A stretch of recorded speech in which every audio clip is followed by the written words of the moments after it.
In the mid-1980s, the world was fractured by an invincible line, the Iron Curtain. To Western society, the Eastern Bloc was a fortress of secrecy, military parades, and communist austerity. It was a place where Western capitalist excess wasn't just banned, it was the enemy. Yet in 1985, one man decided to bring the ultimate circus of capitalist wealth, billionaire sponsors, and bleeding-edge Western engineering straight into the heart of the Soviet sphere. This isn't just the story of a racetrack.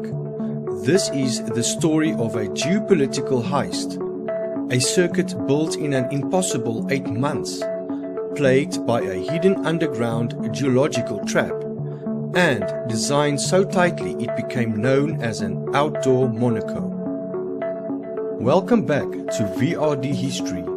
Today, we unmask the bizarre engineering, political secrets, and physiological warfare behind the creation of the Hungaroring. Our story begins not in Hungary, but in Moscow. Bernie Ecclestone wanted a Grand Prix in the USSR. He wanted the ultimate publicity coup, Formula 1 cars racing past the Kremlin. But Soviet bureaucracy was an impenetrable brick wall. When Moscow failed, a subtle tip redirected Ecclestone to Budapest. Hungary, thou part of the Eastern Bloc, was practicing what historians called goulash communism, a slightly more liberalized economy that was quietly looking for a window to trade with the West. The initial plan was wild, a Monaco-style street race through Nepljic Park, but the Hungarian government refused to shut down the heart of the city. They wanted something permanent, something that showed the world they could build a world-class facility from scratch. On October 1st, 1985, the first shovel hit the dirt in a potato field near the village of Mogyoród. What followed defies modern engineering standards. The entire circuit was built in just 8 months. To this day, it remains the fastest constructed permanent circuit in Formula 1 history. But speed bred complications. During the frantic 8-month build, engineers hit a catastrophic snag. Deep beneath the dirt, they discovered an active underground natural spring right where the main straightaway was supposed to run. They couldn't divert the water in time. The solution? A frantic compromise redesign. The layout was forced to sharply deviate, creating a clumsy, ultra-slow series of chicanes and S-bends behind the pits just to avoid the water. This political and geological compromise created a monster. Built inside a natural valley, the Hungaroring became a massive amphitheater for fans, but a nightmare for thermodynamics. The bowl trapped intense summer heat, and because the track sat idle most of the year, the local sandy soil constantly drifted across the tarmac. It meant the track didn't rubber in like standard circuits. Instead, it stayed greasy, dusty, and punishingly narrow. Drivers didn't just have to fight each other, they had to stay perfectly on a single clean racing line. Step an inch off it into the dust, and you were on ice.